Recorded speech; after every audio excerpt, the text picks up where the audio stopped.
Umuk kena leak ni tajuk hari ni. Tak apa. Ya. Tergila-gila. Boleh.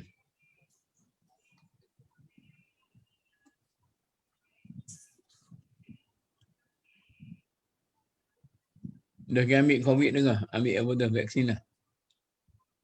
Anak ni Zaujah kena 2 dah. Oh, sebab Lepas dia tu, dia bawah dia front sebenarnya, liner dah. ada kota dia sepatutnya. Lepas tu? Dia tak daftar kita. Nakal sungguh dia pun. Oh, tak mungkin dia boleh daftar tu kalau sekiranya untuk lelaki tu tua. Oh. Dia ke saya ni pergi atas nama anak tapi dia ada kota lah. Jadi Oh, dia anak kamu ada doktor. dia boleh atas nama anak, boleh cepat sikit. Cumanya dia boleh 2-3 orang tu je.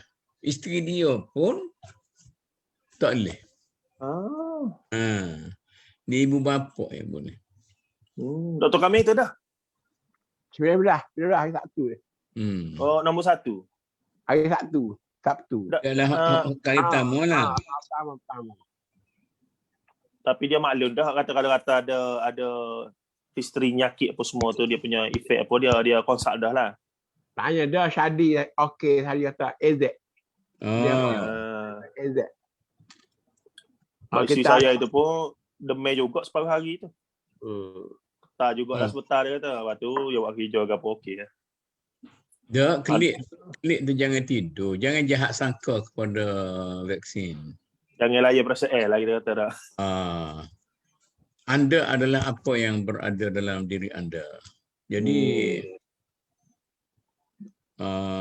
saya ada orang baru masuk ke satu grup tu, dia duduk bahas.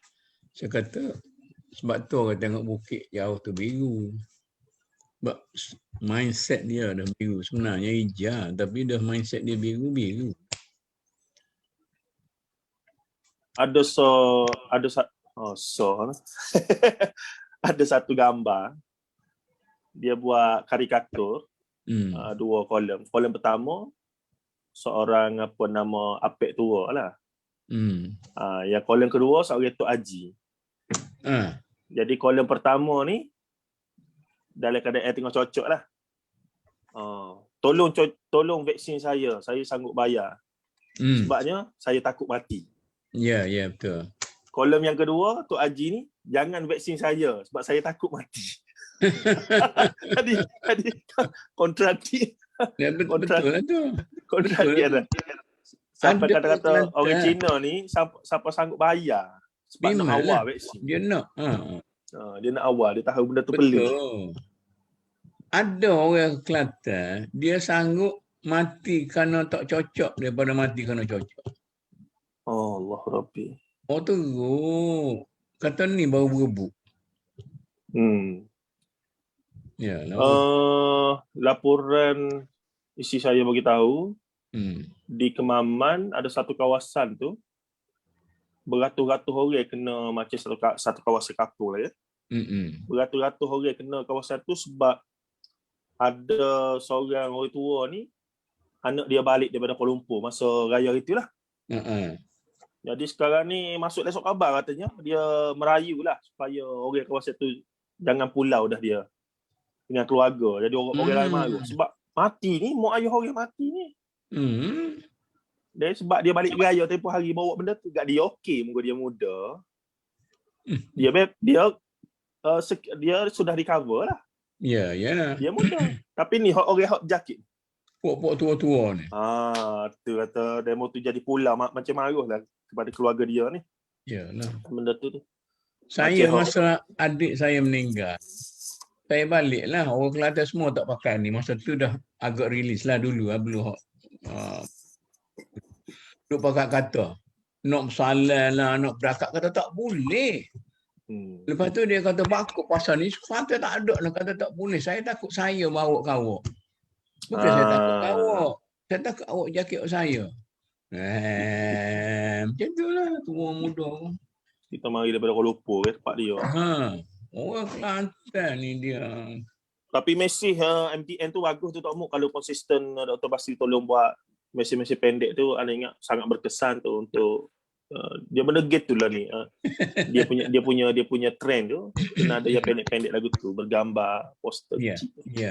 Dia mudah viral lah, dia mudah berkembang apa semua. Betul. Kalau panjang dah orang tengok malah dah. Orang tak nak baca. Baiklah, kita masuk hari ni lah. InsyaAllah hari ni kita masuk prinsip yang ke-16 daripada Usulul Ishrin Imam Hasanul Banna. Dan tajuk ini pada saya lah secara peribadinya, saya banyak belajar daripada tulisan-tulisan Tok Muk daripada awal sampai sekarang, mutakhir ni, berkaitan dengan interaksi antara adat dengan syariat. Dan adat ni kita sangka hanya berkaitan perkara fiqh, hukum fiqh, taklifi lah. Tapi secara tak langsung sebenarnya ada beberapa adat yang sudah melintas dalam bidang akidah berkaitan dengan i'tiqad, kepercayaan. Ada seumpamanya, ini saya ingat Dr. Kamil sangat makruf lah, kepercayaan, kebiasaan, uruf, kebiasaan, amalan, al-adah, yakni adat tu. Tapi sebenarnya bila diperhalusi, saya yakin ada hal-hal yang telah membuahkan kepada jadi kita perlu tengok daripada perspektif akidah. Kepercayaan hari sekian ada sial majal, sebagai contoh. Hari matahari naik, bulan Safar, itu dia tidak jadi fiqh semata-mata adalah. Pada saya dia dah pergi pada isu akidah. Cumanya berkaitan dengan contoh hukum menari, hukum berdikir barat, dia masih pada saya masih lagi dalam daerah kita kata fiqh lah. Cuma bila upacara itu dilakukan dengan ada kepercayaan. Kenapa berdikir barat ni? Di permulaannya ada pemujaan. Kena buatlah. Sebab apa? Sebab dengan buat mukaddimah ni, kita seru roh-roh dewa-dewi ni jaga majlis kita. Tengok tu. Satu masa saya belajar dengan Profesor Madya Dr. Sabzali Khan di APM. Dia ni orang pementasan, orang seni. Masa tu dia cerita nak buat pertunjukan pementasan ulit mayang ataupun makyung di Istana Negara.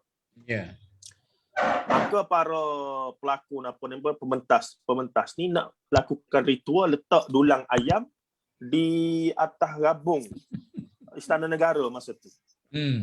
Kerana menjadi adat katanya, bila buat begitu, semoga-moga majlis kita ni akan berlangsung dengan okey lah. Tak ada masalah. Jadi Dr. Prof. Ustaz Bali kata, saya bukan orang agama, saya orang sekular, dia kata. Tapi pada saya benda tu nonsen lah. Dan saya tak bagi. Sebab kalau letak ayam seekor panggang di atas tu, dengan tikus, dengan apa, dia kata memang habislah. Jadi benda tu bukan manfaat, jadi mudarat. Jadi benda-benda begitulah yang kontradik antara benda yang kita nak bincang ini. Jadi insya-Allah saya mulakan dengan membaca matan dululah daripada kalam Al-Banna sendiri. Yang menyebutkan al-aslus sadis asyar, iaitu usul yang ke-16 dari kita ni, ada 4 lagi bakinya. Katanya wal urful khati'u la yughayyiru haqa'iqal alfaz asy-syar'iyyah. Bal yajibu at-ta'akkudu min hududil ma'ani maqsudi biha al-wuqufu 'indaha. Kama yajibu al-ihtizaru ihtirazu min al-khida'il lafziyyi fi kulli nawahi ad-dunya wad-din. Fal-'ibratu bil musammayati la bil asma'i. Maksudnya tradisi yang salah tidak dapat mengubah hakikat arti lafaz-lafaz dalam syariat. Kita harus mengkaji lafaz-lafaz syariat sesuai makna yang dikandungnya dan mencukupkan diri dengannya. Yakni syariat dulu, baru mari adat lah. Sebagaimana kita juga wajib berhati-hati terhadap pelbagai istilah yang menipu dalam perbahasan masalah-masalah dunia dan agama. Ibrah yang menjadi pegangan itu ada pada ruh ataupun intipati di sebalik suatu nama, bukan nama itu sendiri. Itu lebih kurang dia punya matan ataupun lafaz usul yang ke-16. Pada saya secara ringkasnya, Al-Banna soalan nak bagi tahu macam-macam mana pun akhirnya syariat kena tunduk patuh pada syariat lah. Adat tu kena tunduk patuh pada syariat. Cumanya ada benda-benda yang masih lagi kita kata maksudnya diterima, digambarkan bahawa bukanlah syariat Islam itu nak tolak semua tradisi adat, tidak. Cuma kena adjust sikit biar dia tu duduk dalam lingkungan lagi, jangan terkeluar daripadanya. Baik, untuk mukadimah hari ni disebabkan bidang ni saya nampak Tok Muk lah jaguh lah kita kata ya. Ada putoke dia. Jadi Tok Muk lah kena mulakan, dan insya-Allah kita pergi dengan Ustaz Dr. kami untuk perbahasan sambungan insya-Allah. Silakan Tok Muk. Bismillahirrahmanirrahim.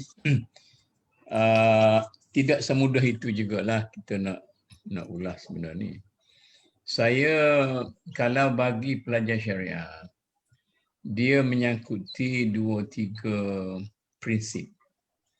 Satu, al-adatu muhakkamah. Maknanya yang menekankan soal penerimaan syariat Islam terhadap adat, resam sesuatu masyarakat itu. Jadi berasaskan kepada prinsip ini, maka itulah yang kita bercakap tentang local faith itu. Jadi biasanya kalau sekiranya faith itu ditulis dalam sesuatu persekitaran tertentu, maka dia akan mengambil kira adat-adat yang ada pada waktu itu di dalam persekitaran itu. Jadi oleh kerana itu, kadang-kala apa yang difatwakan oleh kitab-kitab yang ditulis zaman Baghdad, pada zaman Baghdad, kemudian di kalangan masyarakat Iraq pula, banyak adat-adat Iraq yang ada pada waktu Imam Nawawi itu tak serupa dengan adat kita. Sebab itu, saya satu contoh yang sangat popular ialah tentang kita katakan air itu 7. Air itu 7 berasaskan kepada kata orang Kelantan lah, labuk masa tu. Labuk maknanya realiti masa tu yang merupakan, dia panggil adat adat ataupun adat saintifik masa itu. Jadi adat ni pun timulah macam saintifik, adat lafzi, adat lughawi, macam-macam lagi, adat syar'i. Jadi oleh kerana itu, apabila kita nak bercakap tentang fiqh, maka kita perlu ambil kira, berhati-hati supaya yang kita terima untuk kita dalam realiti sekarang itu ialah hukum-hukum yang telah kita tapis berasaskan kepada kita nak kena buang adat-adat yang lama yang daripada masyarakat lain tu. Jadi kita cuba bina yang barulah kita ni. Cuma dalam hidup peribadi saya, oleh kerana saya ni acap kali sangat saya pergi ke Sarawak. Saya pergi ke Sarawak. Satu masa saya terlintas, ada kemungkinan hukum yang digunakan di Kuala Lumpur ni tak sesuai. Semenanjung ni tak sesuai dengan Sarawak.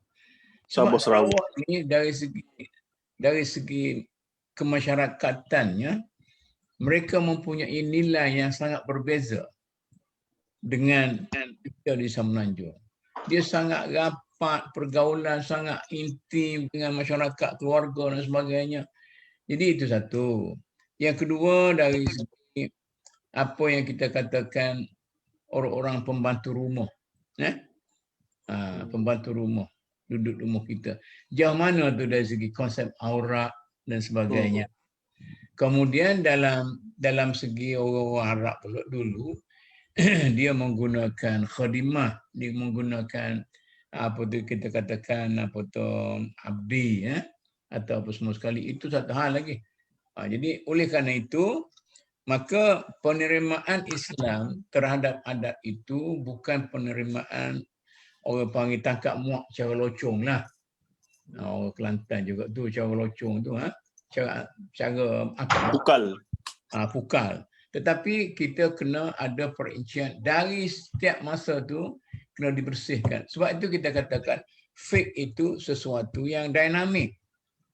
Sesuatu yang dinamik. Kalau tidak, tak ada dinamika ini, dia fuqaha tu jadi babrok lah, tukang ceritanya lah. Semalam saya tengok saya duduk tengok sekarang ni pun saya suka duk ikuti 1-2 penceramah kita yang sangat masyhur lah. Nganu tu? Azhar Idrus. Kan ni style dia jenis pergi kat orang bagi soalan kan. Jadi dalam satu ceramah tu dia ajak Sopi. Sopi ni ialah seorang tok dalam orang kulit yang dia tinggal segala cerita-cerita klasik orang kulit tu, dia buat cerita baru. Tetapi watak tu masih lagi watak biasa. Warrior ada, warrior. Semua ada belakang. Cumanya ceritanya warrior makan mi. Warrior makan mi, minum air kopi, main Milo. Jadi cerita warrior tu lain. Jadi pergi tempat Laksmana berperang dengan botol dengan apa semua sekali. Ini saya kata seorang, kalau dari segi fiqhnya, seorang faqih yang cukup faham tentang objektif orang kulit tu. Jadi dia bawa untuk memberi panduan kepada masyarakat bagaimana. Jadi sekarang ni dia dapat highlight lah. Sedangkan macam Awan baju merah apa tidak diberi tempat oleh orang sekarang. Walaupun dia tu dari segi klasiknya. Jadi saya nak panggil. Turafnya menguasai dengan bagus.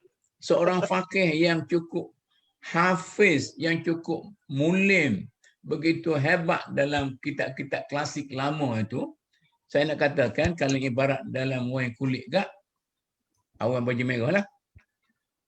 Tapi faqih yang kreatif, yang tahu memperbaharui dia punya cerita-cerita hukum-hukum tu macam tadilah, macam Sopi tadi.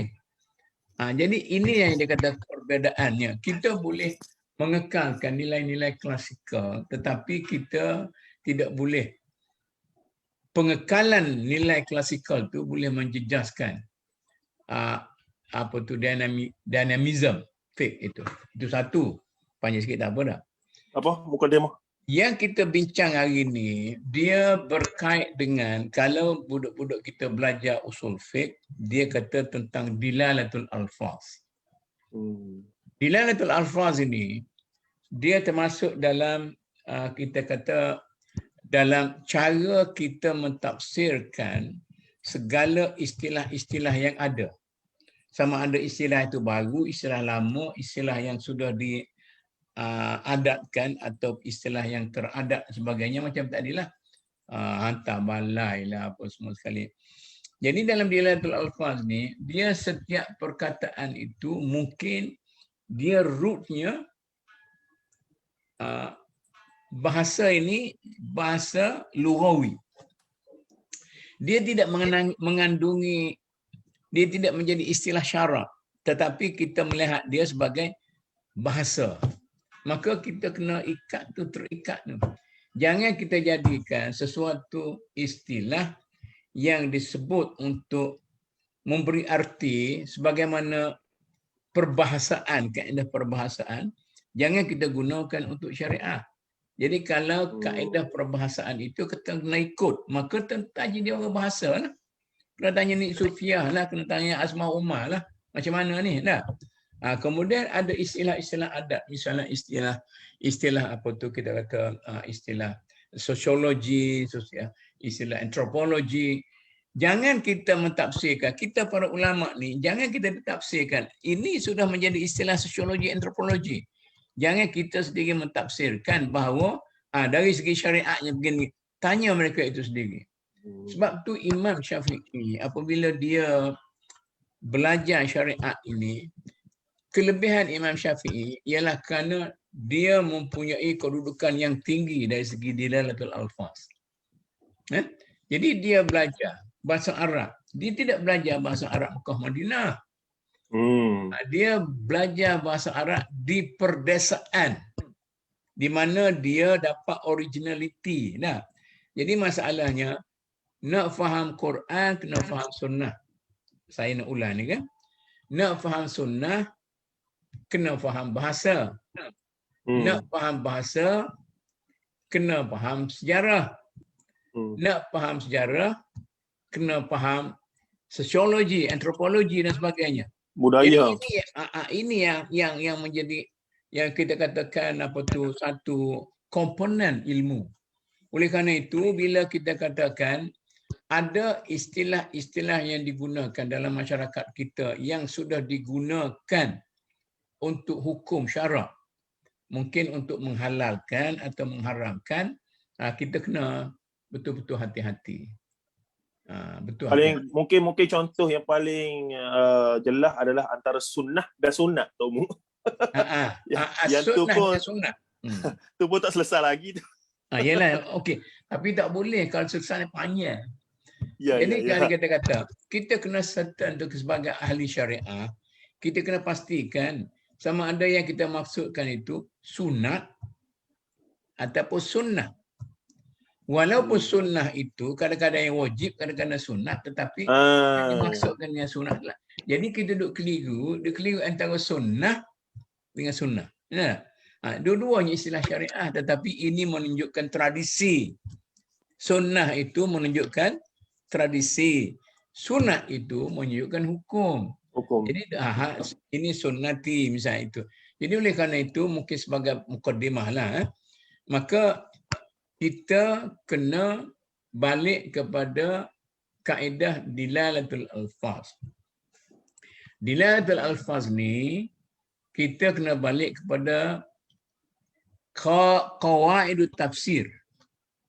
Ini nak bagi ilmu kepada orang-orang muda lah. Usul tafsir balik. Usul tafsir.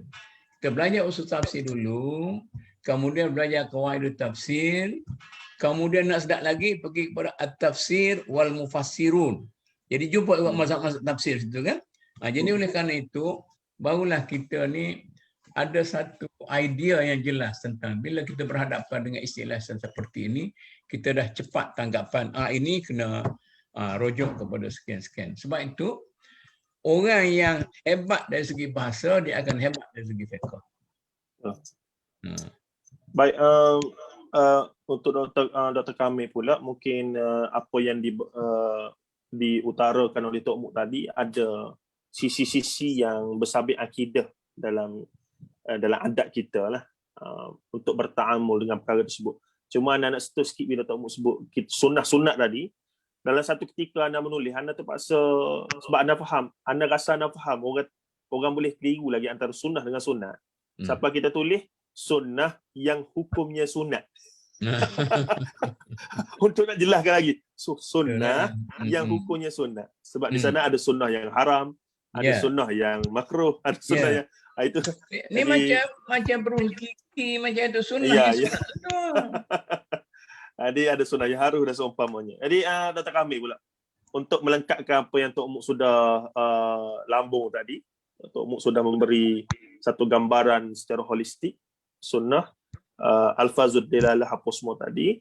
Dari sudut akidahnya pula ni, perspektif orang akidah, lagu mana untuk kita bertaamul dalam isu adat dengan di perspektif syarak dan seumpamanya. Fadhal, Dr. Kamil. Assalamualaikum warahmatullahi wabarakatuh. Waalaikumsalam. Bismillahirrahmanirrahim. Saya pun walaupun banyak dalam bidang usuluddin, tapi saya mula dengan bidang akidah, dengan bidang syariah dulu. Belajar usul fiqh dan mengajar usul fiqh pun di jabatan usuluddin tu. Gitu. Usul fiqh. Dari bila Datuk Muk bincang tentang Al-Ada Muhakkamah tu, dia satu daripada dasar-dasar qawaid fiqhiyah. Dasar fiqhiyah ada 45 hebat-hebat tu, ad-darar yuzalu, macam-macam tu. Tapi yang paling besar ialah Al-Ada Muhakkamah. Dari muhakkamah tu maknanya adat tu akan menyelesaikan kalau berlaku perbezaan dalam masyarakat. Misalnya kita ambil yang mudah lah. Kita kata air itu bersih kalau air itu air berlari. Jadi nak menentukan air berlari tak berlari tu, adat menentukan. Air tu berlari tak berlari. Atau nak kata dia tu kotor tak kotor, kerana dia tak nemu. Banyak tak banyak tak nemu tu juga bergantung kepada adat mengatakan banyak tak banyak. Macam kita kata orang perempuan dah selalu kena darah nyamuk. Darah nyamuk atas kain telekong tu. Jadi kalau darah nyamuk atas kain telekong, kalau benda tu banyak tak banyak tu, adat. Kalau adat kata banyak, tak boleh lah. Tapi kalau benda tu sikit, dia panggil uzur lah. Bila uzur tu maknanya boleh pakai juga. Contoh-contoh. Ada segi ibadat. Kemudian yang paling sekali yang saya rasa ada mahkamah ni dalam rumah tangga. Dalam rumah tangga kata orang Melayu. Macam mana ada orang Melayu? Ada orang Melayu, orang perempuan duduk di dapur. Orang perempuan ni buat kerja-kerja rumah. Padahal kita tahu semua, sebenarnya kerja-kerja orang lelaki. Mana orang lelaki kena pakai khidmat khadan dan sebagainya. Tapi kalau masyarakat sudah terima, wanita tu masak, wanita tu basuh, maka adat tu menentukan juga. Sama juga kita kata nak beri belanja pada isteri. Itu pun adat juga. Sebab itu kalau saya baca kitab dulu, dia kata suami hanya beri 2 pakaian. 2 pasal pakaian kepada isteri. Satu untuk musim panas, satu untuk musim sejuk. Itu bagi masyarakat Arab, di situasi negeri Arab tu. Saya kira orang Melayu ni dia punya adat. Raya tukar baju baru, nak pergi kenduri kenara, baju baru, nak pergi ke istana, baju baru. Apa-apa baju baru. Sebab tu orang Melayu, ustaz-ustaz tu syarah 2 pakaian, tak betul. Kerana sekarang ni, mungkin 1 pasal sebulan, kau tak tahu. 12 pasal setahun, tak tahu. Orang kita pula pergi pasar malam, pergi pasar tani, macam-macam. Orang Arab dia duduk di rumah je. Orang Arab dia keluar 2. Satu keluar daripada rumah dia, pergi masuk lelaki. Yang kedua keluar pergi ke kubur. Bila ada keluarga mati. Orang sekarang ni, keluar. Hijau hari, hijau. Hijau hari. Jadi, pekoh ni lah, pekoh yang tak dipahami oleh ustaz-ustaz ada agamawan ya. Yang Datuk kata baca kitab tadi. Dia pula ada satu kisah. Ni kita kata Qardawi ni, orang kata Imamul Muslimin sekarang ni. Imamul Fuqaha. Dia sendiri dah ubah dia punya pandangan. Kerana dulu dia kata di negeri Darul Harbin. Maka dia kata Darul Harbin itu adalah mereka Eropah lah. Boleh beli rumah dengan sistem riba.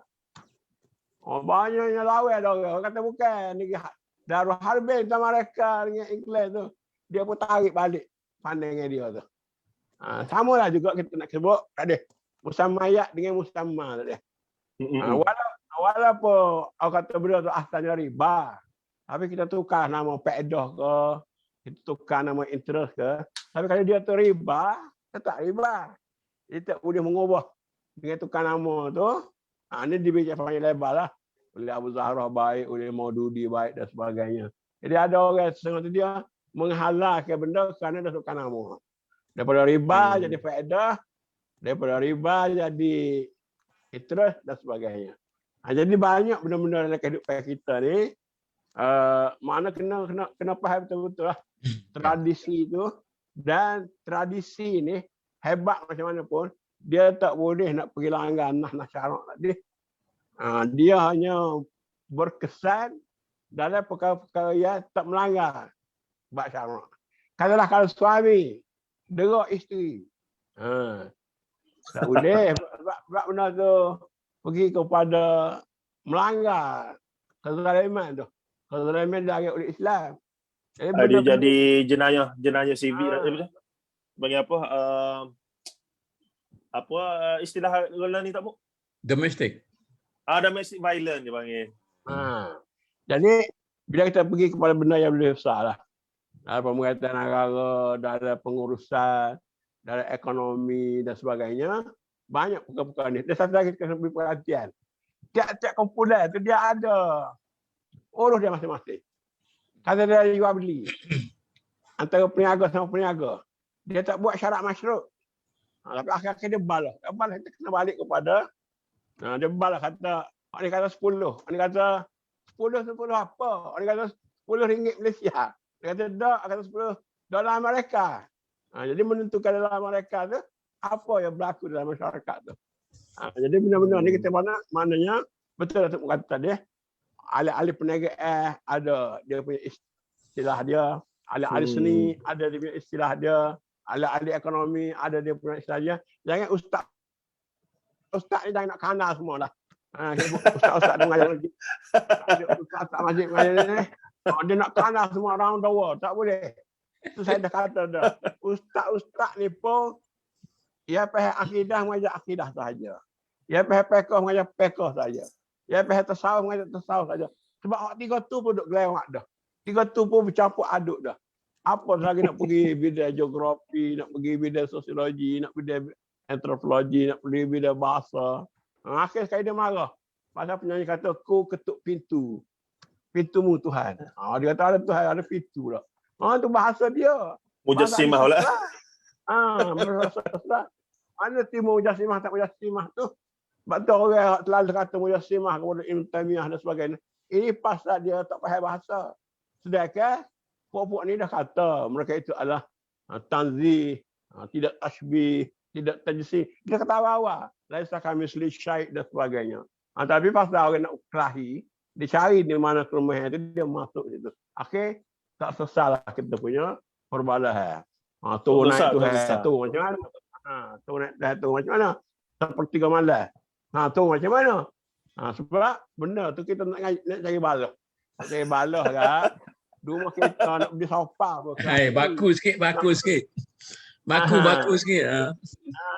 Nak buat apa-apa pun, suami isteri pun nak cak kereta, warna kereta boleh berkelahi. Kalau nak cari perkelahian. Tapi kalau kita cari benda yang menuju kepada persefahaman, maka kita kena buka akal sikit, buka fikiran sikit, buka perasaan sikit, berapa dada sikit, barulah kita sampai kepada Islam tu salam. Islam tu sejahtera. Islam tu selamat. Kalau tidak Islam tu tak ada alih batas sampai akhir rahi.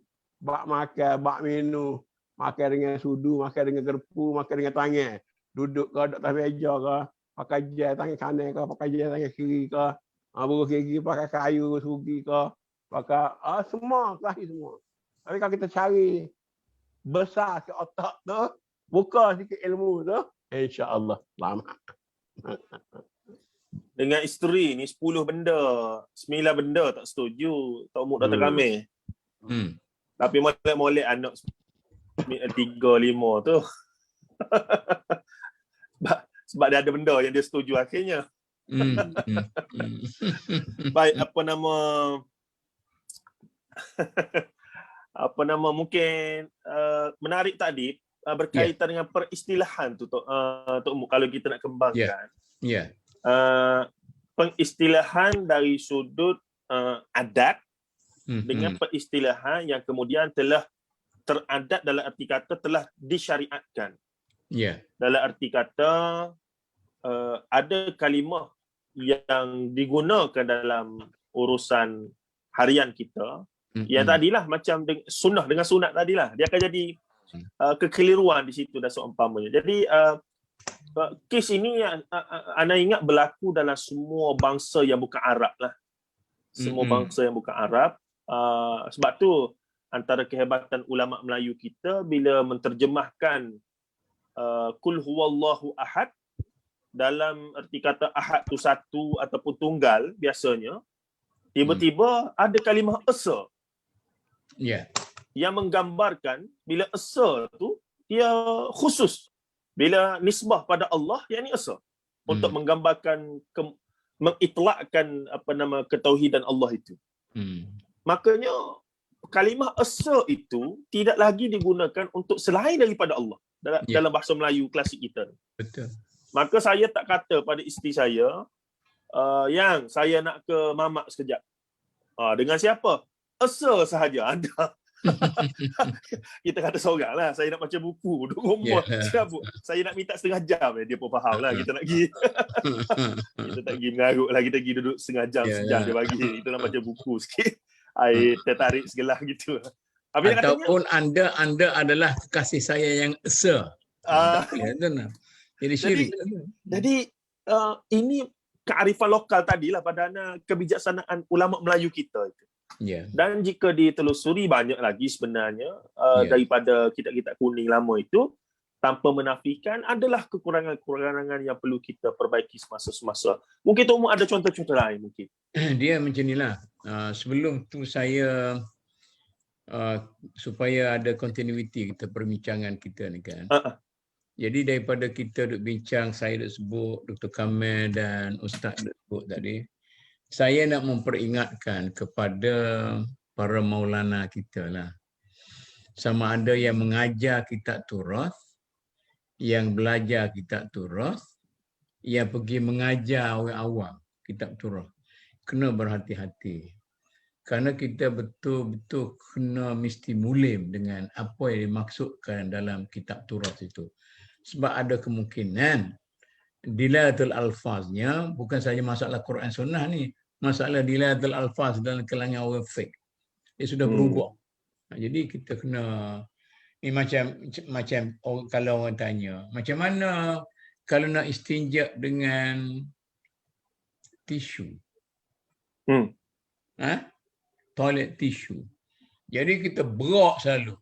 Al-istinja la yajuzu illa bil hijarah. Sudah. Habislah. Maknanya masa tu orang kata hijarah tu nak cerita sesuatu benda yang solid. Tak. Maknanya benda kesat. Jadi walaupun kecuali dia kata kalau sekiranya berak tahi cerah, istilah Kelantan lah ni, berak tahi cerah ni orang Sabah tak faham ni.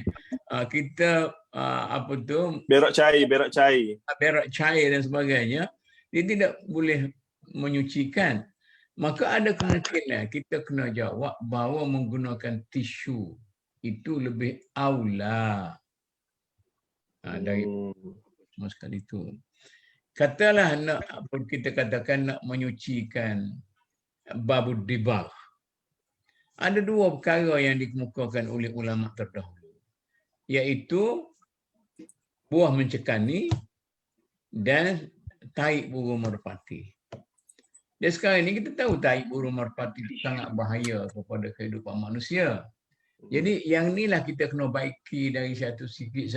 Maknanya kalau kita tidak ada kekuatan untuk, saya nak cadangkan bagi orang yang ada masa kan.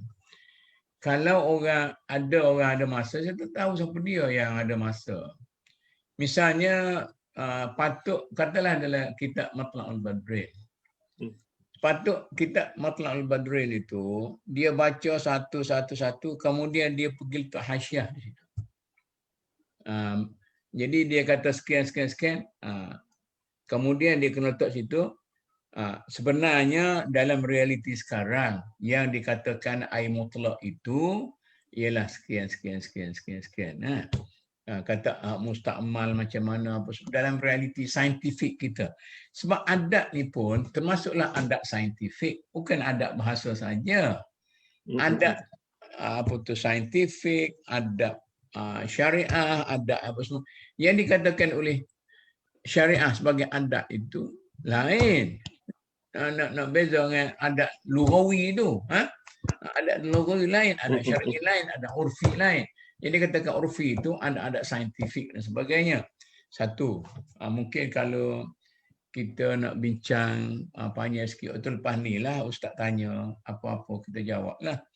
Yang keduanya, satu lagi ni, saya nak sebut yang ni saya kena minta maaf lah dengan rakan-rakan kita, para pakar perbankan Islam yang sebagainya, termasuklah para regulator yang merasakan bahawa mereka sangat bertanggungjawab untuk menjadikan produk-produk Islam dalam negara kita ini sebagai produk yang mempunyai ketahanan dan sebagainya supaya tidak jadi satu benda yang terlampau anjal yang tidak Islamik dan sebagainya. Jadi kalau kita menjadi regulator, kita banyak berpandukan kepada kitab Turath dan kita ambil kopi, cedok daripada kitab-kitab Turath tu, kita legalkan sebagai satu peraturan yang perlu diikut oleh bank-bank Islam, maka artinya kita membunuh perbankan Islam itu. Itu kita tak sedar kalau kita jadi regulator. Jadi saya harap jangan orang mahu kat saya ni orang tua kan. Dan tidak ada apa-apa kepentingan pun dalam perbankan Islam tu. Saya ni orang tua dah. Tapi saya bimbang kalau kita gagal melepaskan diri. Ni saya nak nasihat kepada para regulator kita. Kalau kita gagal melepaskan diri daripada terikat dengan huruf-huruf lughawi, dengan huruf-huruf maknawi dan huruf-huruf apa tu semua sekali huruf dan sebagainya, huruf syar'i dan sebagainya. Kalau kita sangat terikat dengan apa yang ada dalam kitab-kitab tu, kita akan terlepas daripada peluang atau opportunity untuk menjadikan perbankan Islam itu lebih kukuh daripada bank-bank konvensional dalam negara kita. Jadi kita duduk ikat. Pengalaman saya lah duduk di bank Islam ni, perbankan Islam ini, kadang-kadang kita kena ikat produk-produk Islam itu dengan 10 syarat. Sedangkan bank konvensional tidak ada ikatan berapa syarat itu. Jadi kalau kita lontarkan benda itu dalam pasaran yang sama,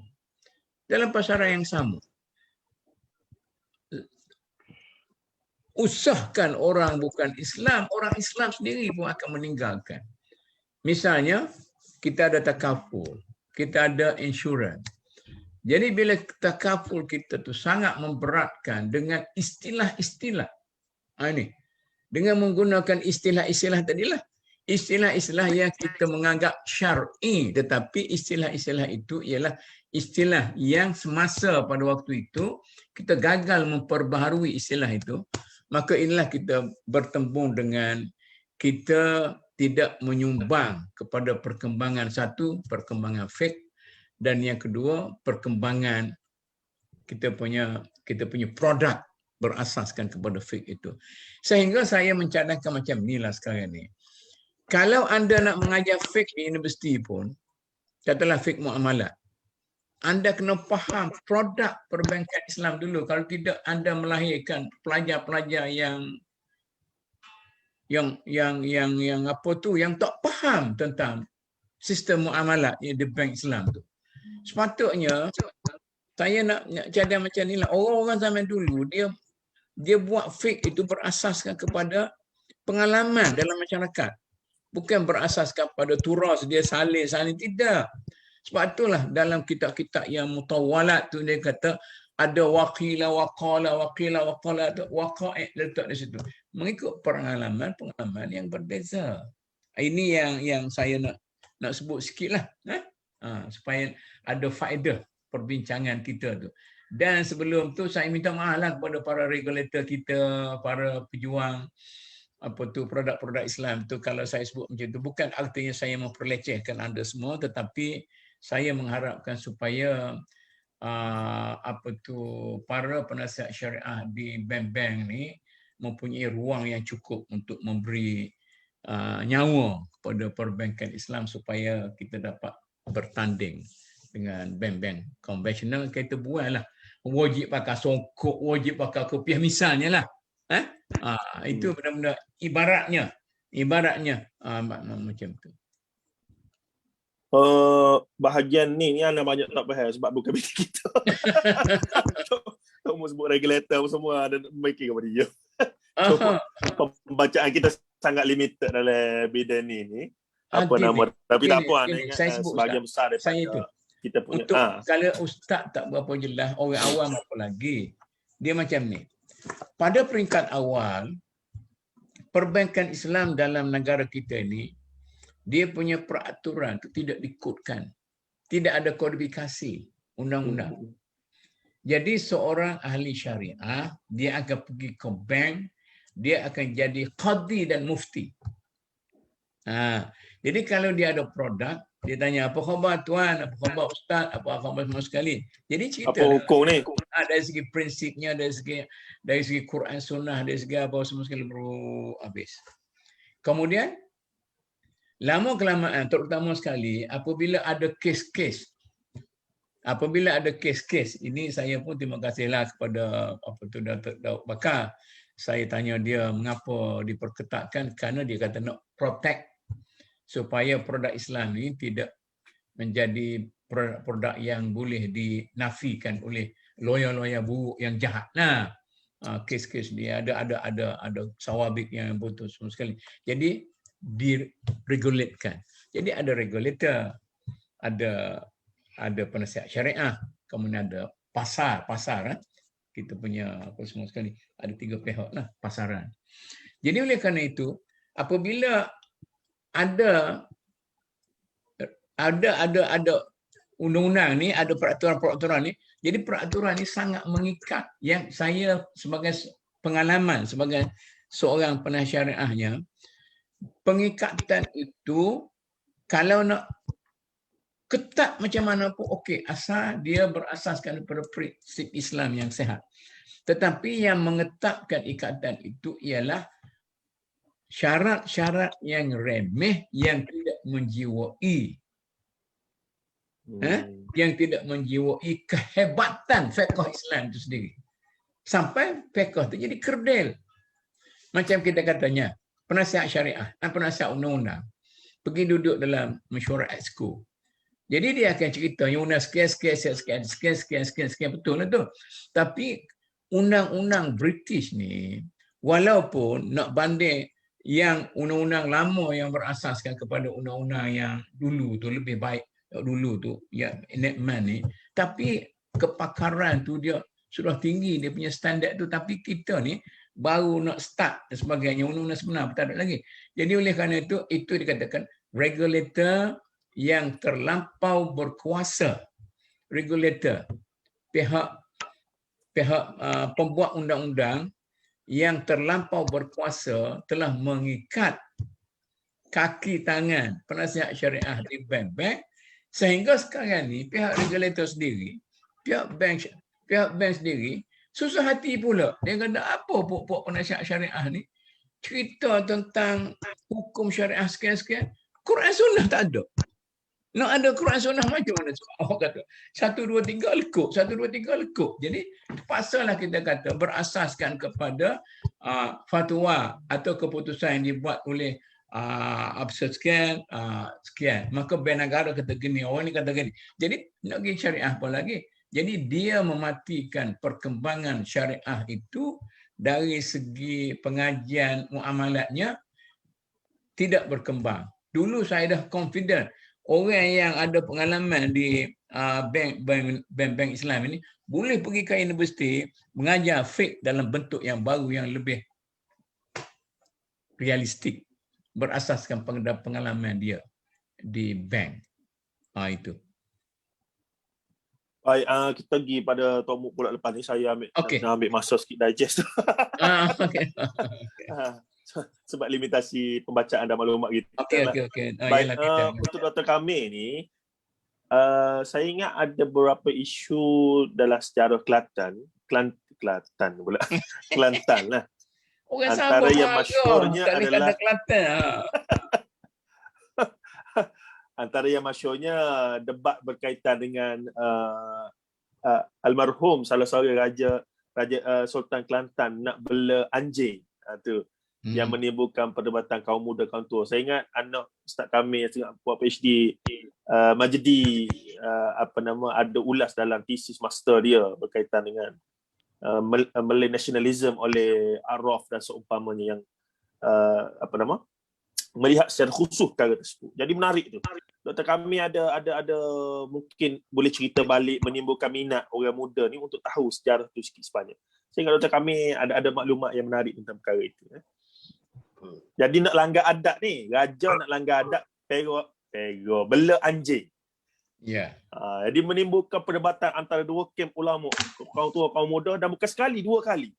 Dan 2 kali ni pula dibuat dalam istana Balerong. Ini luar biasa ni. Jadi kita tak tengok benda tu hari ni. Kita tengok, dan bila sejarah ternyata ada. Dan di Kelantan pula. Okey. Boleh Ustaz kami ulas sikit kisah tu. Pertamanya saya nampak ada teguran komen hari ni, dia kata tinggi sangat kita bincang ni. Saya nak faham. Oh itu. Kalau boleh saya tadi untuk khususi lah buat bank lah. Dia kata kalau boleh memudahkan sikit, saya mudah faham lah. Yang kedua, isu anjing ni saya pun tak mendalami sangat. Cuma dengar jauh-jauh, baca sikit-sikit lah sampai dulu. Jadi, kita semua tahu dalam mazhab Islam ni, banyak pendapat mengenai anjing. Ada mazhab yang tak boleh sentuh anjing, tak boleh kering ke, basah ke, air lidah ke, air liur ke, tak boleh. Ada pendapat pula mengatakan kalau kering boleh, kalau basah tak boleh. Ada pula kata anjing tak apa, air lidah dia tu yang hadis kata tak boleh. Ini berbagai-bagai pendapat lah. Maka di kalangan ulama kita ada orang yang membolehkanlah pelihara anjing. Terutama untuk perburuan atau untuk jaga rumah atau untuk benda tertentu. Tapi ada setengah orang pula langsung tak boleh. Macam kita budak kecil tu, kalau masuk kampus saya tu, kita kejarlah anjing tu, kesian anjing. Bukan saja pekat, kejar. Kita apa ni? Lontar batu, rejam. Lontar batu, kejar. Jadi anjing di kampung tak boleh langsung. Jadi begitu keadaannya. Jadi pada masa itu, saya ingat kata di Bekas Sultan, kata Tengku Ibrahim. Dia raja muda, masa dia nak pelihara anjing. Dia nak pelihara anjing. Adik raja. Dia nak pelihara anjing. Tiba-tiba ulama-ulama Syafi'i zaman itu, ulama tua lah kita sebut. Tak benarkan. Kau tua lah aliran pondok Aliran pondok. Lalu dia panggil lah. Ada kaum muda daripada Singapura. Masuklah. Qadi ke apa, Dr. Baharudin ke apa ke. Dia nak ceritakan benda tu boleh. Benda tu boleh. Akhirnya, raja tak ni, naik atas kereta yang tak ada bumbung, pegang anjing tu. Menandakan benda tu boleh. Jadi peristiwa tu cukup hebat lah pada masa tu. Jadi akhir sekalinya kita lihat isu ni balik kepada isu perbezaan dalam mazhab tentang yang mana pengharaman anjing atau tak haramnya kita memelihara anjing. Tapi saya, Dr. Kamil, mungkin stigma tentang anjing ni sudah menjadi adat. Bahawa anjing ni satu binatang, termasuk babi lah of course. Anjing dengan babi ni, kalau kata orang tu dia tak kuat Islam. Sampai saya pernah dengar satu ceramah ni, Dr. Kamil. Dia kata dia ni duduk berkasih lah dengan kekasih dia. Tak kahwin lagi ni. Sampai tahap barangkali tengah berzina lah kita kata. Tiba-tiba ada orang lempar, ni kasar sikit tapi saya sebut je lah. Ada orang lempar kepala babi. Maka dia pun terkejut. Allah, kepala babi haram. Boleh maksudnya dia tu duduk sekali dengan bukan mahram dia tu. Bahkan mungkin tengah berzina pun. Tapi bila lempar babi, lempar anjing, Allah haram. Jadi teradatnya syariat itu bahawa babi dengan anjing ni sangat, dan ini menyusahkan bila mana Dr. Umuk sebut tadi isu Sarawak Sabah ni. Jadi bila ustaz-ustaz kita daripada Semenanjung pergi ke sana nak menyampaikan Islam tu, tengok anjing, tengok babi, sudah. Dia jadi nak bertaamul dengan perkara itu cukup-cukup ni lah dan seumpamanya. Mungkin sikit lagi Dr. Kamil boleh tambah tu. Cuma tadi kita kata awal-awal tadi, bagaimana hebat pun adat itu, dia tidak boleh melanggar nas syarak. Jadi kalau kata nas syarak tu, mungkin tidak seteruk apa yang menjadi adat kita lah. Sebab kita dari kecil saya ingat, kalau kita tengok bekas tapak anjing saja pun tak boleh nak. Tak bekas tapak, bukan kena anjing tu, bukan kena tapak tu. Sedangkan hadis ialah apabila anjing itu jilat bekas tu, dikaitkan dengan apa ni, air liur anjing dan sebagainya, ataupun bahasa ulama. Tapi kita ni, bunyi saja anjing tu, dah tak boleh dah. Macam tadi lah. Cerita orang pergi ke golok. Pergi ke golok, dia pergi berzina ke, cari pelacur ke. Tapi kalau tak ada makan lagi babi. Habis, benda lain boleh buat. Rasuah boleh, apa berzina boleh, semua boleh. Jangan anjing dan babi. Ini maknanya, ini kita katakan, jadi adat ni dia tak boleh hingga sampai melanggar. Setakat saya rasa lah. Saya faham ya. Tak boleh nak melanggar benda-benda nasyarak. Maknanya nasyarak tu kita kena perjelaskan, kena kaji. Dan sekarang ni pun ulama-ulama kita kena buat kajian-kajian baru. Ada yang mungkin juga anjing-anjing zaman sekarang pun macam-macam anjing yang harga mahal, yang apa semua sekali. Yang mungkin tak sekota anjing-anjing dulu lah. Maknanya mungkin ada istiak-istiak baru. Sebab benda tu berubah. Kita kena pegang. Perubah zaman dan tempat boleh mengubah. Misalkan saya sebut satu benda. Ini soal uruh ni. Orang nampak isap rokok tu makruh. Zaman-zaman ni. Kita tak boleh kata isap rokok tu makruh.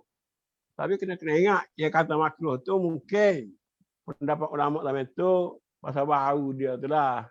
Bangun pagi tak sedap. Semayang masjid bau tak sedap. Tapi selepas rokok dia dah bertukar daripada rokok daun kepada rokok sigaret. Dia bagi pakar-pakar kata ada 40 penyakit kimia dia tu, ada 400 penyakit. Dan memang jantung masalah. Jadi sekarang ni fatwa. Banyak masuk fatwa Malaysia. Orang besar kata haram. Tapi masalah sebab kita sekarang ni, imam pun masih tak rokok, ustaz pun tak rokok, guru tak rokok. Ihram pun tak rokok lagi. Ada orang mungkin fatwa dulu haram tu. kena rokok ketika ihram. Tapi mungkin fatwa dulu tu dibuat berdasarkan rokok daun ke begitulah kau. Itu jadi makruh. Tapi sampai sekarang pun masih ada juga pendapat mengatakan tak ada nasyarak ya qat'i. Bila tak ada qat'i tu, anak pandai pula kita pergi paharaikan dia. Masalah sekarang, kalau harai tu, orang penyakit TB harai, orang penyakit tak harai. Ataupun katalah, orang duduk tingkat 17, duduk waktu, tak ada kerja lain dah. Boleh sak rokok satu perkara dia je. Ataupun orang pergi menolong getah pukul 5 pagi tu, dengan banyak nyamuk, dia nak start ke dia seorang, ikut dia lah. Contohnya lah. Maknanya, perbezaan tu, bukan kata tepat keadaan masa. Perbezaan orang, kesihatan orang pun kena ambil kira juga. Jadi, sebab tu benda-benda ni kena detail, dia kena tanya orang yang betul-betul tahu lah. Kalau tidak, kita meraba-raba, merapu lah. Jadi, kalau merapu orang awam, tak apa. Tapi bila ustaz agama awam merapu, orang lain yang ambil pula, jadi akhirnya orang buat benda salah. Jadi kita ni, sebagai ustaz ni, jadi penyesat dan menyesatkan orang lain pula. Waliyazubillah. Sebab tu bab ni saya sebut Imam Malik bila dia tanya 40 perkara, 40 fatwa, dia jawab satu je. Kita sampai sekarang ni ustaz-ustaz pasal pandai sangat, orang yang 140 dia jawab. Jadi kita kena beringat akhir data sayanya. Saya pun tak berani nak buat benda-benda baru ni. Cuma kita kena hati-hati lah. Allah. Alhamdulillah, pusingan terakhir kita kena habis awal sikit. Anak kena ambil sahur jam. Driver hari ni. Cumanya terakhir lah. Dan ini isu baru. Cumanya mungkin Tomuk boleh bagi respon awam lah. Yang tersebar semalam itu, iaitu berkaitan dengan Tomuk diangkat menjadi advisor ke? Penasihat ke pada Atomi tu. Jadi Ana ni tidak terdedah secara khusus terhadap isu tersebut. Cuma duduk dengar jauh-jauh. Jadi ada dua camp lah paling tidak ya. Camp yang menyokong dengan alasan-alasannya, dan Ana faham Tok Muk ni orang yang melihat kalau benda tu ada ruang untuk memperkukuhkan ekonomi anak bangsa. Ana faham sungguh Tok Muk akan seronok lah dengan benda tu. Melihat pada masalah tersebut. Tapi sahabat-sahabat yang dikatakan mengkaji dan seumpamanya melihat satu aspek sebab keterkaitan langsung syarikat tersebut dengan gerakan dakwah Kristian. Jadi di situlah ada pertemuan sikit. Jadi bila Tok Muk jawab semalam lebih kurang dengan MACD punya. Sebab benda sistem muamalat ni dia rumit. Kita ni bukan orang bidang. Jadi bila kita baca tu, kita nampak secara zahir je lah. Ni begini, ni begini. Jadi mungkin ulasan Rikah Tok Muk lah untuk orang setuju dan tak setuju. Mungkin dia nak tahu alasan. Ana saja lawi soalan mukaddimah ni sebab ana yakin lepas ni Tok Muk akan dihujani dengan banyak soalan lagi oleh pihak-pihak yang Hari ni yang ada lain. dalam komen ada tanya lagi ni. Oh ya. Komen ada lagi. Mungkin boleh Tok Muk boleh bagi mukaddimah dululah untuk Dia orang macam yang setuju dan tak setuju tu memang akan ada lah. Kita tahu. dia macam ni. Tidak semua persoalan boleh dibincang secara umum. Kerana tanggapan orang-orang yang arif berbeza dengan tanggapan orang-orang biasa. Jadi yang menjadi masalahnya, pada peringkat awalnya saya reluctant, saya tak berapa nak campur sangat. Kalau dalam dia campur saya tahulah. Tapi kalau saya cakap pun tak betul. Jadi oleh kerana itu saya tidak akan memberi apa-apa komen. Yang saya sebut kepada Ustaz Depok itu sebagai khususi lah. Bukan hal-hal ni saja, tapi banyak hal-hal lain. Kalau kita bincangkan menggunakan media apa kita panggil media sosial ni untuk mendebatkan hal-hal ilmiah dan sebagainya, maka kita mengelirukan orang. Saya nak bagi contoh lah. Ni nak apa tu, nak sambung Dr. Kamil punya jilatan anjing tu. Siapa boleh kata bahawa kaum muda pada waktu itu ikhlas memperjuangkan prinsip dia? Saya sampai sekarang ni pun saya masih syok wasangka. Sama ada dia ikhlas ataupun dia nak sapu punggung gajah ataupun jenis kain keras, dan puak-puak yang mempertahankan tak boleh anjing ni sama ada begini, sama ada begini. Dia pada prinsipnya dia sudah menjadi budaya masyarakat. Tak suka anjing babi. Babi itu jelaslah dalam Quran. Tak suka anjing itu sudah menjadi budaya masyarakat. Jadi di Mesir pun saya tak tengok orang-orang buta guna anjing jadi dia punya pemandu. Di England. Pergi masjid. Pergi masjid ke, pergi pasar ke. Sebab ada kemungkinan menjadi budaya masyarakat. Jadi oleh kerana itu nak pecahkan budaya masyarakat itu, kita tidak boleh melakukannya dengan cara budak-budak liberal baru ni, dia kata apa? Nak cintakan anjing tu, kepakat gesiu anjing budak-budak kelubur tu. Apa? We love adopt apa? Love adopt apa benda hari tu. Love adopt lah gitulah. Tapi menjadikan satu isu yang sangat kontroversial.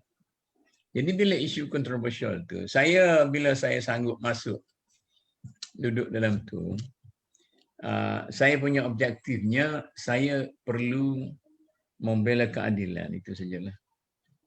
Membela keadilan itu dengan tidak bias dan sebagainya lah.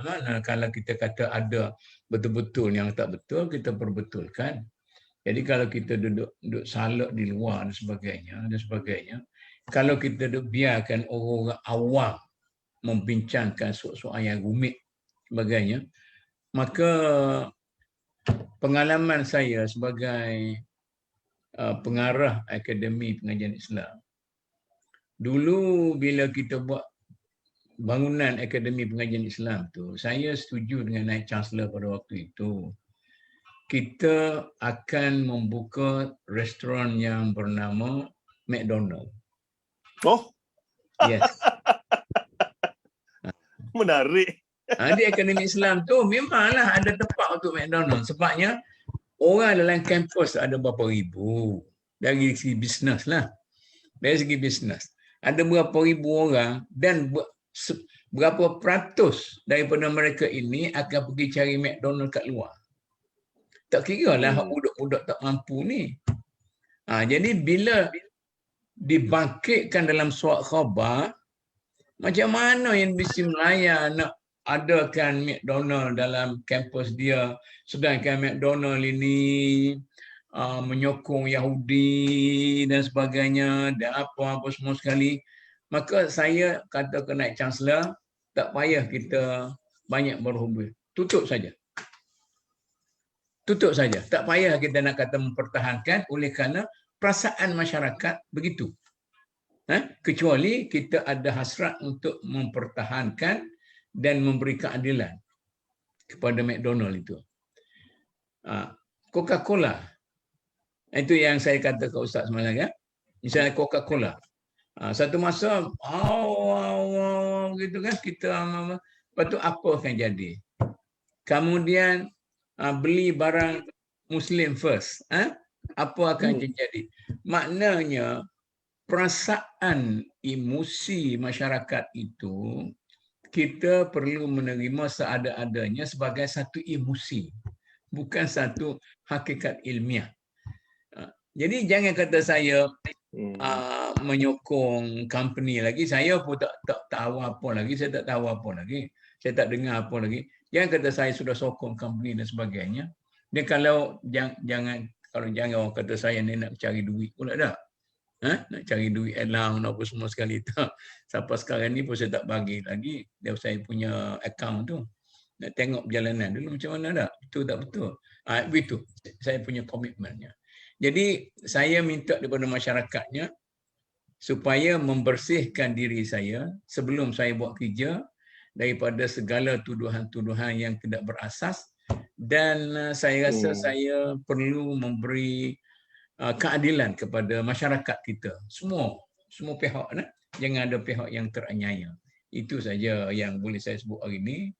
Dan cuma tadi Tomu. Ya. Saya tertarik pasal McDonald di UM. Apa nama maksudnya masa tu nak buat di pengajian Islam ke dalam UM tu secara ada pengajian Islam lah.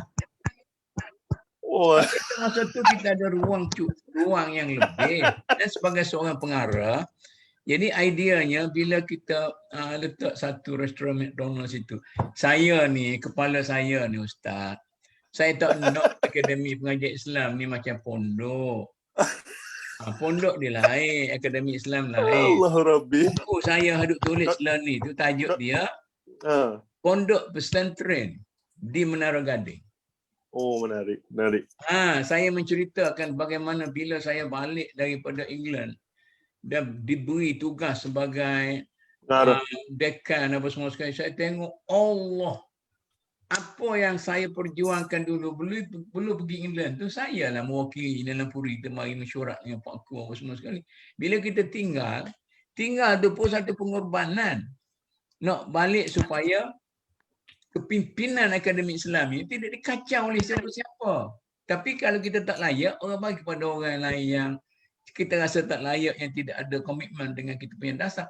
Balik tu penuh dengan kepiah yang bukan kepiah yang betul lah, kepiah kulak. Jadi amat mengecewakan. Jadi timbul tuduhan bahawa Naib Chancellor pendaftar mula-mula jemput Tutu Kamil ni. Tutu Kamil kata jahat pokok ni. Apa tu menganak tirikan Akademi Islam ni. Kata ya Kamil. Ya betul. Jadi bila saya dekati, majlis pertama saya dengan Naib Chancellor ialah majlis semaya hajat. Saya tengok dia semaya betul. Kata ni Naib Chancellor ni boleh buat kawan ni. Dan cerita ni panjang sikit, tak apalah dah. Apa? Okey. Lepas tu lepas semaya ni, dia kata lepas semaya ni saya nak pergi jumpa ni Tan Sri Bashir ni. Pasal ada hal sikit. Dia nak katanya saya duduk sinilah, awak duduk sinilah, saya nak jumpa Tan Sri Bashir. Bagaimana kita memecahkan stigma pandangan orang kan? Saya pun tak katalah. Jadi bila dia keluar, kami keluar, pendaftar Cik Yaakob keluar, dia keluar, lepas tu ada dekan-dekan lain keluar. Dia nak pergi jemput Tan Sri Bashir apa. Saya pun ikut dia. Dia paling kat saya. Dia kata, saya nak jumpa Tan Sri Bashir ni. Orang kata, saya faham. Gak kita sama orang tua kan. Saya tidak Datuk lagi masa tu. Dia Datuk dah. Tapi dia Tan Sri lagi. Jadi satu martabat lah. Ikut pergi. Mungkin dalam perut dia, apalah ustaz ni. Ustaz ni tak faham. Dah, sudahlah ustaz-ustaz lain. Jadi, jadi macam tu. Jadi orang panggil, kalau kita sudah menjadi sebuah akademi di Universiti Melaya yang begitu moden, kita ada pilihan lah antara nak pakai pure. Kalau pakai pure betul-betul, pure betul-betul cantik. Dia macam menggambarkan para ulama ni hok kelepeh gini, hok basuh repek letak situ. Allah mengecewakan. Jadi saya tunggu naik Chancellor. Abdullah Sanusi. Tunggu. Masuk bilik tu, dia nak salah naik Chancellor. Naik Chancellor kata, Ustaz. Naik Chancellor kata, Tan Sri Bashir, Ustaz pergi peluk saya. Tak ada saling dengan dia dulu. Tak. Dia peluk saya dulu. Saya kata, padahal tak duduk belakang dia. Saya nak ajar orang-orang besar di sini bahawa ustaz ni bukan remeh. Tapi kalau kita meremehkan diri kita, kita pakai pihak buruk, tak saya masuk dekat orang, apa-apa semua. Itu penyakit orang-orang agama. Jadi bukan saya benci ke pihak tu. Tapi penyakit selekeh orang-orang agama tu. Jadi saya mula pasal necktie lah. Mula pakai necktie pegang-pegang, mula-mula tu nak pergi interview. Cerita ni macam mana nak buang stigma di Universiti Melaya ni. Nak pergi interview seorang pegawai. Nak pilih seorang PA untuk pegawai. Pergilah. Kita pergi. Lepas tu adalah pegawai timbalan pendaftar kanan. Timbalan pendaftar dia panggil perjawatan. Pergi dia study apa-apa semua sekali. Saya duduk lihat. Dia tengok atas, tengok bawah. Dia tak berani nak cakap saya. Bila karya sudah tu, orang kata, sorry lah. Saya fikir you ni daripada JPA. Saya tak tahu you ni daripada Akademi Islam. Dia ingat saya ni wakil JPA. Penemu duga yang ni. Penemu duga tu. Ingatkah penemu duga JPA? Rupanya penemu duga dekat syariah. Akademi Islam. Jadi, nak ceritanya, bahawa kami boleh duduk setanding dengan awak dan kita ada satu sempadan yang boleh hancurkan gap antara awak dengan saya supaya kita boleh bermuamalat sama-sama dah. Lepas itu tak nak masalah lah. Mari. Saya pergi ke saya pergi ke human right. Ini peribadi lah Ustaz. Saya pergi human right. Ini human right ni orang pok-pok. Lah kita tahulah kemanggu apa-apa semua sekali. Minggu pertama tu ialah saya dapat mesej daripada pok-pok LGBT nak jumpa. Nak jumpa. Okeylah, tak ada masalah lah. Kemudian meeting yang pertama ialah meeting di kelab Selangor, kelab golf ni. Kelab apa tu, Royal Kelab Golf apa semua sekali tu. Tan Sri Hashmi lah.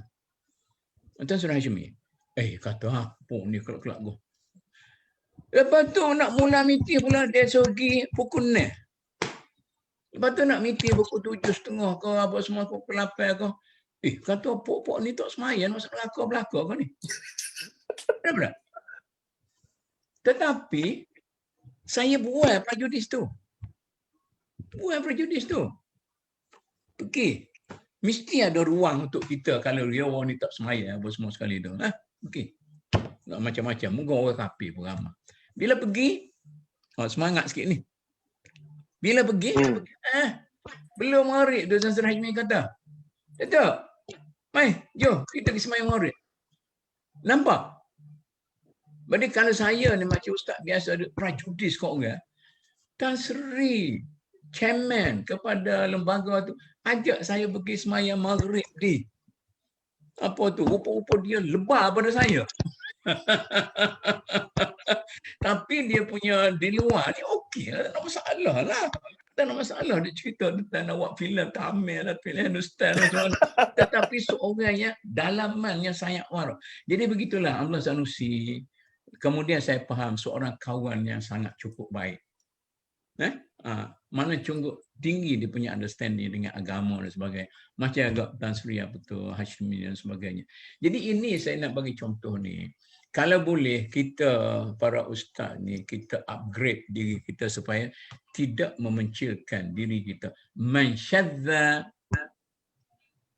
finnar. Sesiapa yang memencilkan dirinya, dia akan berada dalam masalah lah, bukan neraka lah sini kan. Jadi di sini sekarang ni kan. Jadi orang tu nak datang ke sini berniaga. Maka topik kita ialah topik perniagaan. Jadi kita nak menyelesaikan soal bagaimana selok-belok syariah dalam perniagaan. Selain daripada itu kita kirakan semula. Apa yang terjadi pada McDonald, apa yang jadi pada Starbucks, apa yang jadi Coca-Cola, apa yang jadi apa-apa semua sekali. Ini kita standardizekan dalam masyarakat kita supaya tidak ada orang yang teranyaya. Baik, insya-Allah ana ingat lepas ni Tok Muk kena akan dihujani banyak lagi soalan tu. Tapi ini sebagai mukadimah untuk kita kata tak ustaz, saya tidak akan layan. Saya tidak akan layan. Begitulah. Saya tidak akan layan kecuali kalau mereka itu menganggap saya ni seorang yang tidak mempunyai komitmen Islam yang tinggi, saya boleh bersaudara, berbincang secara dengan baiklah, bukan nak debat-debat dalam media. Itu tak betul, bukan cara kita. Betul. Itu kita perasan lah cara Tok Muk tu. InsyaAllah. Baik, alhamdulillah hari ni banyak isu sebenarnya walaupun melompat-lompat, tapi bagi orang yang mendengar, mencerap dan nak cari apa hikmah di sebalik perbincangan-perbincangan yang panjang ini, insya-Allah akan dapat banyak manfaat insya-Allah. Dan kita ada 4 siri lagi.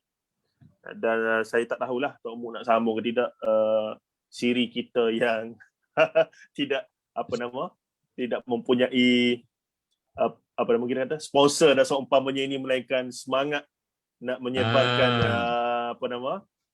pencerahan minda dan juga wacana-wacana ilmiah lah insya-Allah. Dia kena sudah. Sudah. Dia kena sudah. Kena Dr. Basri cek dengan pihak media. Adakah kita boleh letak logo-logo mana syarikat dalam kita itu kita sudah pada Dr. Basri lah. Dan kita harap Dr. Basri pun menang dia punya pertandingan rumah dia tu. Dr. Kamil untuk penutup dalam seminit. Penutupnya saya macam inilah. Pertama, respon kepada nak sambung ke tak. Saya ingat usaha 20 Isri ni, saya mana buat, Syekh Ghazali kata tak cukup. Maka dia punya Wahdatus Saqafiyah, dia tambah 10 pula. Termasuk hak kewanitaan dan sebagainya. Jadi saya nak cadarlah. Kita cari buku tu, Syekh Ghazali tu, tambah 10 pula, jadi 30. Kita tambah 10 seri pula. Saya rasa menarik juga benda ni bersiri dan dia syumul. Macam bincang-bincang je lah. Cuma apa-apa pun sebagai kesimpulan, saya ingat Datuk Muk setuju dengan saya juga. Kok mana tu nas pada tinggi lah. Tapi intelektual juga dia kena akak makin tinggi supaya jangan jauh sangat antara nas dengan intelektual. Daya kedua, dari hukum syarak ni saya rasa ada benda-benda kadang-kadang nas terpaksa ditinggal. Bila maslahah tu lebih daripada apa ada pada nas. Jadi misal kata sebagai contoh lah. Kalau kira nas, harga barangnya terserah kepada tawaran dan penawaran dan permintaan.